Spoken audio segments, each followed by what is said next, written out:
2023년 새해 첫날 하나님께서 저희들에게 주시는 말씀은 빌립보서 1장 9절로 11절 말씀입니다. 함께 봉독하시겠습니다. 내가 기도하노라. 너의 사랑을 지식과 모든 총명으로 점점 더 풍성하게 하사 너희로 지극히 선한 것을 분별하며 또 진실하여 허물 없이 그리스도의 날까지 이르고 예수 그리스도로 말미암아 의의 열매가 가득하여 하나님의 영광과 찬송이 되기를 원하노라. 하나님의 말씀입니다.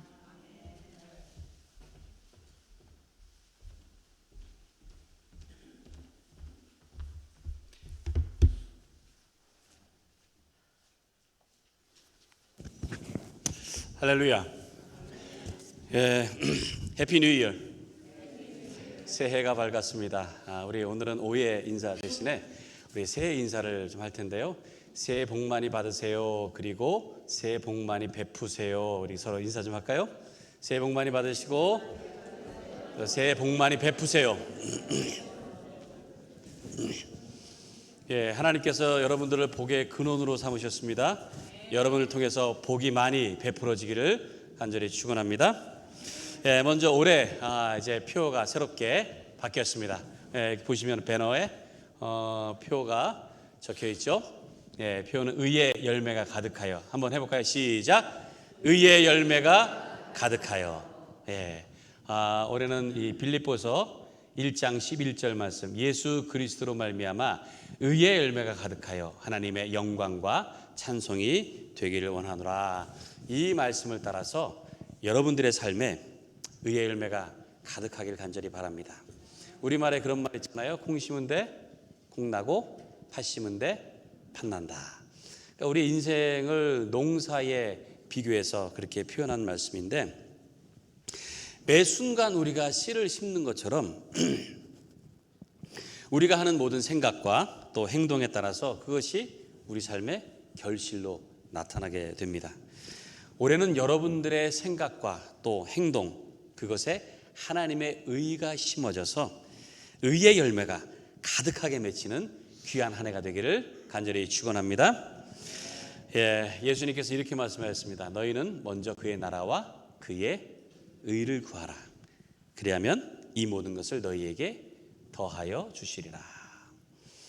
하나님의 나라와 하나님의 의를 먼저 구하면 우리의 필요한 것들을 하나님께서 다 주신다고 약속하시는 말씀입니다.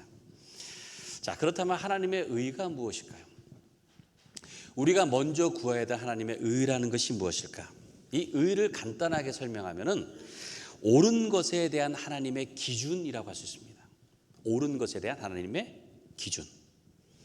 다시 말해서 하나님께서 옳다고 여기신 것이 옳은 거예요. 인간이 옳다고 생각한 것하고는 다르다는 거예요. 하나님이 옳다고 여기시는 것, 우리가 그것을 따라야 된다. 다시 말해서 우리가 생각하는 것이나 행동하는 것이나 하나님이 옳다고 정하신 그것을 따라야 된다는 거예요. 그걸 따르면은 의의 열매가 맺어지게 되는 것입니다. 오늘 본문은 이 사도 바울이 빌립보 교회를 향해서 기도하는 내용입니다. 본문 말씀 한번 볼까요? 9절 10절 먼저 봅니다. 내가 기도하노라. 빌립보 교회를 향해서 내가 기도하노라. 너희 사랑을 지식과 모든 총명으로 점점 더 풍성하게 하사 너희로 지극히 선한 것을 분별하며 또 진실하여 허물 없이 그리스도의 날까지 이르고. 사도 바울이 먼저 기도를 하면서 사랑을 지식과 총명으로 더 풍성하게 해서 선한 것을 분별하게 해 주시라고 간구하고 있죠. 사랑을 하는 데 있어서도요, 지식과 총명이 필요합니다. 잘 분별해야 돼요. 무조건 사랑한다고 되는 게 아닙니다. 물론 마음이 중요해요. 마음이라는 게 중요하지만은 때로는 마음만 가지고서도 안 되는 경우가 있잖아요. 우리가 그래요. 누군가를 사랑하는데 내가 너무 그게 지나쳐가지고 상대방을 생각하지 않고 일방적으로 사랑하는 경우가 있습니다. 일방적으로 내가 그래서 내 방식대로 그냥 표현을 해요. 그러다 보면 이게 사랑이 아니고 집착이 되는 거예요. 그리고 짝사랑한다고 하면서 결국은 그게 스토커가 됩니다. 그런 경우가 참 많아요. 우리가 그리스도의 사랑을 베풀고 나누는 데 있어서도요, 지식과 총명이 필요합니다. 그래서 잘 분별을 해야 돼요. 하나님을 사랑한다고 하면서 보면은 정의감에 막 불타가지고 막 이것저것 가리지 않는 사람들이 있습니다. 가끔 가다 보면. 그 하나님 사랑하면 되지 않느냐? 그렇지 않아요. 오늘 바울이 기도하는 것처럼 잘 분별할 수 있어야 됩니다. 우리가 사랑하는 데 있어서도. 이 빌립보 교회가 보니까 그런 사람들이 있었다는 거예요. 정말 하나님을 사랑해서 복음을 전하는데 순수하게 행동하는 사람들이 있었는데, 반면에 시기와 투쟁으로 복음을 전하기도 했습니다. 시기와 투쟁으로 전하는 것이 어떻게 전하는 것인지 성경에 정확하게 나와 있지는 않습니다. 그런데 아마도 유대주의의 그 신앙 바탕을 갖고 있는 사람들이 와서 율법적인 것들을 이렇게 가르치다 보니까 자기 고집, 자기의 그런 주장들을 내세우면서 거기에서 집착하고, 그리고 거기에서 투쟁이 있지 않았을까 싶어요. 일반적으로 보면은 이 복음을 전하는 선교를 하는 데 있어서도 그렇습니다. 선교를 하는데 보면은 선교사가 이렇게 선교지에 가서요, 복음을 전하는데 많은 그런 그 지원을 하는 경우가 있습니다. 그래서 뭐 물질적으로도 막 지원을 하고 많이 해서 그 사람들이 그것을 통해서 마음이 열리게, 그래서 뭐 감동받기도 하고 마음이 열리게 하는 경우, 거기다 이제 복음을 주는 경우도 있습니다. 또 다른 방향은 그 사람들이 그렇게 하는 게 아니라 그냥 들어가서 그 사람들 같이 생활하면서 그 사람들과 함께해서 스스로 해결할 수 있도록, 어떤 지원을 하는 게 아니고 스스로 해결할 수 있는 방법들을 알려주는 그런 게 있어요. 어떤 것이 옳고 어떤 것이 더 효과적이고 그것은 알 수가 없습니다. 그래서 선교할 때는 어떤 것이 그것에 더 적절하냐라는 것을 분별할 줄 알아야 돼요. 어떤 것이 더 적절하냐. 왜냐하면 선교라고 하는 것은 하나님의 일이기 때문에 그래요. 하나님의 일. 하나님의 복음이 전해지는 거예요. 내 어떤 다른 것이 전해지는 게 아니잖아요. 그렇기 때문에 하나님의 그 복음, 그리고 그 구원이 이루어지도록 돕는 것, 이것이 선교의 목적, 복음의 목적이기 때문에 그렇습니다. 물론 바울은 이어서 이제 말을 하면서 그렇게 얘기를 해요. 어떻게 되든 뭐 너희가 뭐 투쟁과 시기로 전하든 순수하게 전하든 그리스도가 전파되는 것은 자기가 기쁘다 그랬어요. 물론 그건 기쁘다고 했습니다만은, 그래도 분별력을 가지고 사랑과 지혜와 총명으로 그것을 잘 감당할 수 있으면 좋겠다라고 자기의 바람을 기도로 표현을 하고 있는 겁니다. 그래서 그리스도의 사랑을 제대로 알고 제대로 나누기를 바울은 원했던 거예요. 무엇인지 그렇습니다. 옳고 그른 것에 판단하는 기준이 있어요. 기준이라는 게 있잖아요. 근데 대개 그 기준을 보면은요, 다 자기 중심적이에요. 그래서 자기한테 좋으면 옳은 거예요. 그리고 자기한테 좋지 않고 뭐 손해보고 그러면은 다 옳지 않은 걸로 그렇게 판단을 합니다. 그런 기준을 세워요. 지구상에 많은 나라들이 있죠. 많은 나라들이 있습니다. 많은 국가들이. 좋은 나라가 어떤 나라일까요? 좋은 나라. 뭐 부하고 강한 나라, 복지가 잘 되고 뭐 혜택이 좋은 나라? 아니에요. 우리나라의 우호적인 나라가 좋은 나라예요. 그렇잖아요. 우리나라의 우호적인 나라, 지금 전쟁을 하는 이유가 뭡니까? 서로 간에 그렇게 동맹을 맺어서 하는 거잖아요. 이번에 월드컵 하면서 우호적인 나라가 이 한국에서 보니까 아르헨티나가 굉장히 우호적이더라고요. 아주 좋은 나라. 왜? 축구 잘하는 메시가 있으니까. 다른 거 볼 거 없어요. 그 역사도 모르고 뭐 몰라요. 그냥 자기에게 좋으니까. 그거예요, 그거. 좋은 사람은 누굴까요? 좋은 사람. 호감적이고 뭔가 공감할 줄 아는 사람. 그리고 나를 이해해주고 나에게 배려해주는 사람. 이런 사람이 좋은 사람이에요. 뭐 그 사람이 정직하고 뭐 그 사람이 바르고 착하고 그건 아무 상관없어요. 아무 상관없어요. 보면은 그래서 자기한테 잘하면은 좋은 사람이에요. 자기한테 잘하면. 왜 그럴까요? 이 기준이라고 하는 게 상대적이기 때문에 그래요. 상대적. 우리한테는 그렇습니다. 상대적이기 때문에 절대적인 좋은 사람은 어찌 보면 없습니다. 한 분 있어요. 누구예요? 예수님. 예수님만이 절대적인 좋은 분이세요. 네. 그런데 여러분 생각해 보세요. 상대적인 기준으로, 우리의 기준으로 이렇게 볼 때 예수님을 볼 때요, 예수님 좋은 사람인 것 같아요? 호감이 있는 것 같기도 한데 그 당시에 보니까는 예수님 별로 호감도 없었어요. 그리고 사람들하고 이렇게 공감하지도 않았습니다. 잘. 네. 항상 막 딱 부러지게 아닌 건 아니고 막. 그래서 사람들이 인기 있어가지고 몰려왔다가도 또 조금 틀어지면 다 떠났어요. 다. 네. 너무나도 그냥 바르고 정확하게만 하시니까, 그러니까 만약에 여러분들 옆에 예수님이 계시다면 아마 여러분들 중에서 어떤 분들은 숨통이 막히는 분도 있을 거예요. 아, 뭐 꼭 저렇게까지 하시나? 그러니까 우리의 기준으로 보면은 예수님도 결코 좋은 사람이 아닐 수가 있다는 거예요. 우리의 기준이라는 게. 그래서 우리는 하나님의 기준을 따라야만 됩니다. 하나님의 기준. 그래서 그 기준을 따라서 판단할 수 있는 분별력이 필요한 거예요. 왜 자꾸 나는 내가 좋은 것으로 판단을 하려고 하는 경향이 있기 때문에 그래요.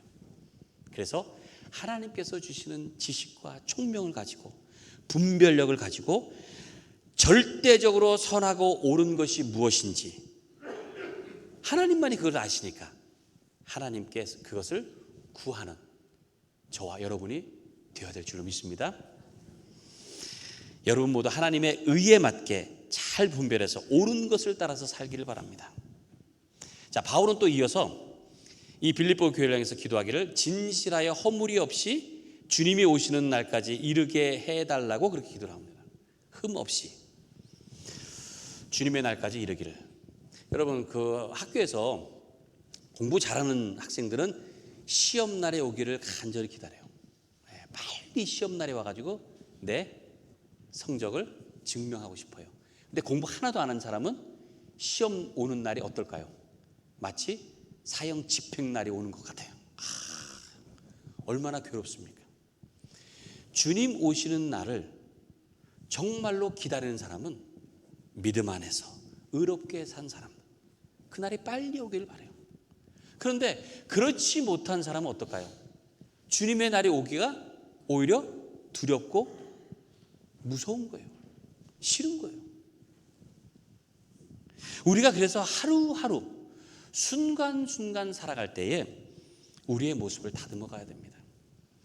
우리가 하나님의 의로우신 기준, 하나님께서 정하신 그 기준을 따라서 의의 씨를 심을 수 있어야 됩니다.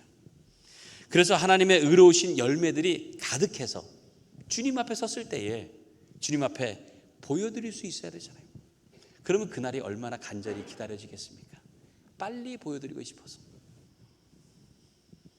그렇게 주님 앞에 의의 열매를 가지고 기쁨으로 달려가는 여러분들이 되시기를 간절히 축원합니다.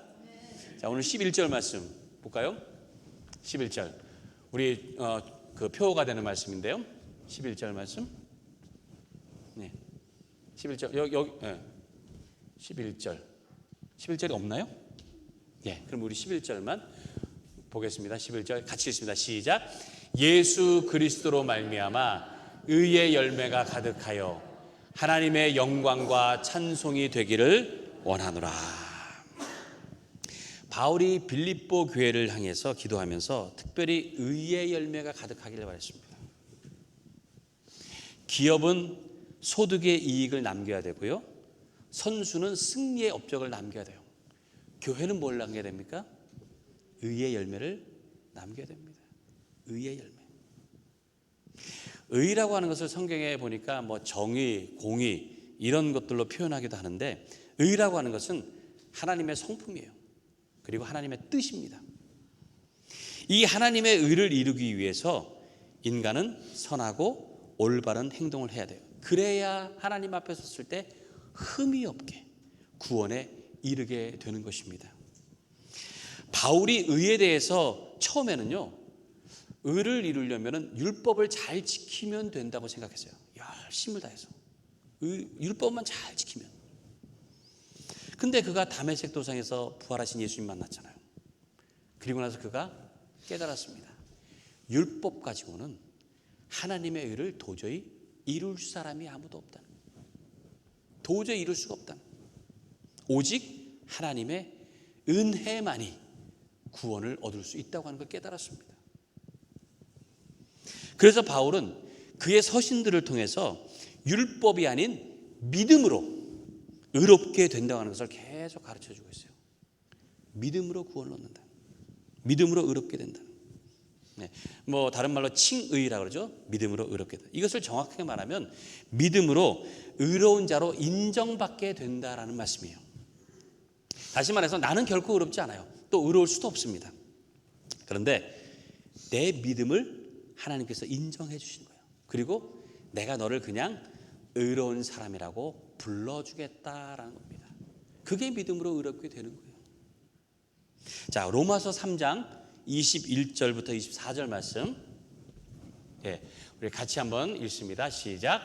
이제는 율법 외에 하나님의 한 의가 나타났으니 율법과 선지자들에게 증거를 받은 것이라. 곧 예수 그리스도를 믿음으로 말미암아 모든 믿는 자에게 미치는 하나님의 의인이 차별이 없느니라. 모든 사람이 죄를 범하였음에 하나님의 영광에 이르지 못하더니 그리스도 예수 안에 있는 속량으로 말미암아 하나님의 은혜로 값없이 의롭다 하심을 얻은 자 되었느니라. 아멘. 우리는 원래 죄인이었어요. 죄인이었기 때문에 의로울 수가 없어요. 그런 자격이 전혀 없었습니다. 그런데 값없이 의롭다 하고 그렇게 해주신 하나님의 은혜가 있다는 것, 이것이 얼마나 귀한 것입니까? 우리는 전혀 할 수가 없는데 하나님께서 우리를 의롭게 여겨주셨다는 거예요. 값없이. 그러니까 나는 늘 죄인이라고 하는 것, 나는 원래 죄가 있다고 하는 것을 기억하고 감사하는 마음으로 살아야 됩니다. 죄의 어떤 크고 작은 문제가 아닙니다. 스스로 죄인인 것을 인정하고 그리스도의 은혜를 받아들이는 것이 참 중요한 거예요. 옛날에 어떤 한 스승이 제자들에게 죄에 대해서 이렇게 가르치고 있었습니다. 그러다가 두 제자를 불러 세웠어요. 그리고는 한 사람에게 너는 가서 네가 들고 올 수 있는 가장 큰 돌을 하나 가지고 와라 그랬어요. 또 한 사람에게는 네가 들 수 있는 많은 돌들을 가지고 와라 그랬어요. 그래서 이 두 제자가 가가지고 한 제자는 아주 큰 그런 바위같이 큰 돌덩이를 막 낑낑대고 가지고 왔습니다. 그리고 또 한 사람은 옷에다가 가능한 한 많은 돌들을 이렇게 잔뜩 안아가지고 그리고 가지고 왔어요. 스승 앞에 왔는데 그 스승이 그러는 거예요. 오자마자 자, 이제는 그 돌을 원래대로 다시 갖다 놓아라 그러는 거예요. 그러니까 이 큰 돌을 가지고 온 제자는 금방 그 자리에 다시 갖다 놨습니다. 근데 이렇게 많은 돌을 가져온 제자는 이게 어디서 가져왔는지 몇 개는 알겠는데 다 모르겠는 거예요. 그래서 가가지고 막 찾다가 이게 여긴 것 같은데 저기 있는 것 같은데 하다가 결국은 다 돌려놓지 못하고 다시 도로 가지고 왔어요. 그래서 스승님, 도저히 제가 어딘지 찾을 수가 없어서 이렇게 다시 가지고 왔습니다 라고 했습니다. 그때 스승이 이렇게 얘기했어요. 우리가 죄를 대하는 것이 이와 같다. 큰 죄를 지은 사람은 그 죄를 늘 기억하며 살지만 작은 죄들을 지은 사람은 하찮게 생각해 잊어버리고 산다. 이게 우리에게 주는 의미가 참 깊습니다. 죄의 크고 작은 문제가 아니에요. 중요한 것은 그 죄를 그것이 크든 작든지 간에 기억하고 다시는 죄를 짓지 않으려고 하는 마음이 중요하다는 거예요. 다시는. 현장에서 가늠하다 잡힌 여인, 예수님께 용서해 주셨잖아요. 그러면서 예수님께서 뭐라고 그러셨어요? 가서 다시는 죄를 범하지 말라. 중요한 게 그거예요. 다시는. 실수할 수도 있고요, 잘못할 수 있어요. 그러나 그것을 되풀이하면 안 된다는 거예요. 다시는 범하지 말라. 다시는. 그 여인은 아마도 용서받은 그 은혜를 생각하면서 다시는 죄를 짓지 않았을 거예요. 그런데 그 주위에 몰려들었던 사람들, 돌을 들어서 그 여인을 치려고 했던 사람들, 그 사람들이 다 양심의 가책을 느끼고 돌아갔다 그랬잖아요. 자잘한 죄가 있었어요. 그걸 그때 생각을 했습니다. 그러나 그들이 그걸 돌아가가지고 그것을 깊이 뉘우치면서 다시금 내가 죄를 짓지 않아야겠다 그렇게 생각한 여지는 없었다라는 거예요. 뭐가 중요합니까? 기억할 수 있어요. 내가 작은 것 하나라도 하찮게 여기지 않고 내가 다시는 죄를 범하지 말아야겠다. 죄를 안 범할 수는 없습니다. 저나 여러분이나 죄인이기 때문에. 그러나 용서해 주신 그 하나님의 은혜를 기억하고 감사하면서 다시는 하지 않으려고 하는 결단이 중요하다는 말씀이에요. 하나님 앞에 나는 죄인이라고 하는 것, 이것을 인정할 수 있어야 됩니다. 아무리 착하게 살고 바르게 살고 그렇게 하려고 해도 하나님 앞에서는 한낱 부족한 죄인일 수밖에 없다는 거예요. 요한일서 1장 8절 9절 말씀. 자, 이 말씀 같이 읽습니다. 만일 우리가 죄가 없다고 말하면 스스로 속이고 또 진리가 우리 속에 있지 아니할 것이요 만일 우리가 우리 죄를 자백하면 그는 미쁘시고 의로우사 우리 죄를 사하시며 우리를 모든 불의에서 깨끗하게 하실 것이요. 하나님께는 우리의 죄를 깨끗하게 하실 능력이 있는 줄로 믿습니다. 다른 것으로는 깨끗하게 할 수 있는 방법이 없어요. 주님의 은혜. 저희 집에서 얼마 전에 구연산을 구입을 했습니다. 구연산.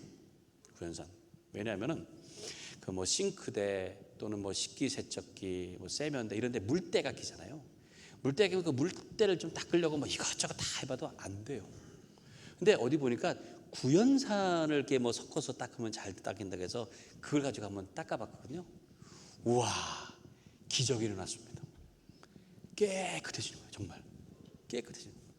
다른 거 아무리 닦으려고 해도 닦아지지가 않는데 말 그대로 정말 전용 세제, 그 전용 세제가 이런 기적이 있구나 하는 거, 그것을 체험하게 된 거예요. 우리의 죄도 마찬가지입니다. 다른 것 갖고는 씻을 수가 없어요. 아무리 노력하고 아무리 애를 써도 우리의 힘 가지고는, 우리의 능력 가지고는 죄를 씻을 수 있는 방법이 없습니다. 예수 그리스도의 피만이 우리의 죄를 깨끗하게 할 수 있는 유일한 것인 줄로 믿습니다. 우리가 그것을 깨달아야 되는 거예요. 올해는 이 주님의 사랑, 이 주님의 은혜, 우리를 위해서 피 흘려주시고 우리의 모든 것을 깨끗하게 해주신 그 주님 앞에 우리가 의의 열매를 가득 맺히는, 그래서 나도 기쁘고 주님도 기쁜 삶이 되시기를 간절히 바랍니다. 하나님의 의를 따라서 온전히 섬기고 온전히 사랑하는 여러분들 되시기 바라고, 하나님의 의가 여러분의 생각과 행동에 잘 심겨져서 의의 열매가 풍성한 2023년도가 되기를 주님의 이름으로 간절히 축원합니다. 우리 표 의의 열매 가득하, 다시 한번 해볼까요? 시작. 의의 열매가 가득하여. 아멘. 우리 함께 찬양하고 기도하도록 하겠습니다.